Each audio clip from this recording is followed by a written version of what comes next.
point of the inquisitive, generally.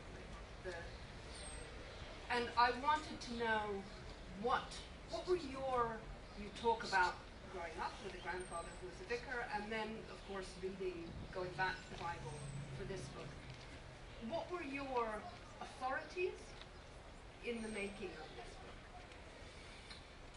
Yes, you mentioned the high value I put on curiosity. I would say it's one of the great virtues, curiosity. And of course, the first great heroine in the history of curiosity is Eve, who wanted to know what it tasted like, this fruit of knowledge. And so, thanks to her great and courageous action, we're now free human beings instead of being little puppy lapdogs of the good God. So thank you very much to Eve for that. So yes, I do place a high value on the virtue of curiosity. Now, who are my authorities for this? Well, principally the Gospels, of course, the 4 Gospels in the New Testament, which were we sometimes forget this too. There was a lot of discussion, a lot of wrangling about which books should be included in the New Testament, which should be part of the canon of Scripture. And it wasn't settled until roughly the 4th century. And the 4 Gospels we have in the Bible, Matthew, Mark, Luke, and John, were only 4 out of many, many others. Some people have said that the others were excluded for political reasons, or because they were they were too dangerous. Well, maybe so. There were plenty of others that were excluded because they were no damn good. Rotten pieces of storytelling. These 4 Gospels we have are quite superb pieces of storytelling. They're by far the best narratives among all the other Gospels that I've read. And they're very different, as I said. But I thought I should read them first and read as many of the others as I could bear to put up with. Some of the others, to be fair, are very interesting. The Gospel of Thomas, for example, very interesting.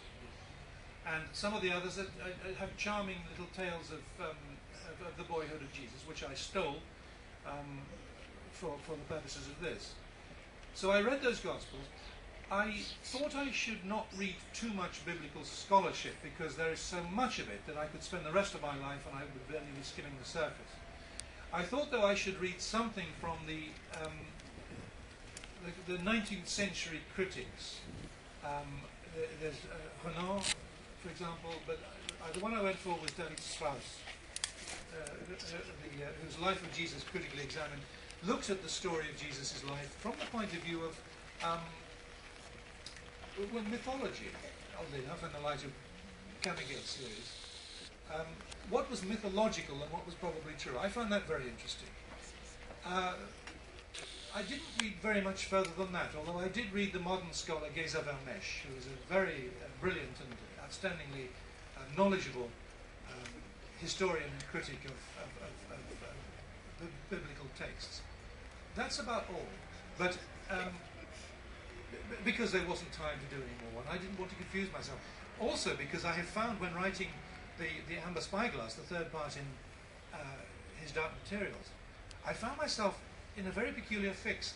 I read a critic, a very, very interesting English critic called A.D. Nuttall, who came out with a book in about 1909 about the Gnostic heresy in the work of Marlowe and Milton and Blake. Now, these are the 3 people I like very much. I thought I'd better read the book, so I read the book, and I found myself at a complete standstill.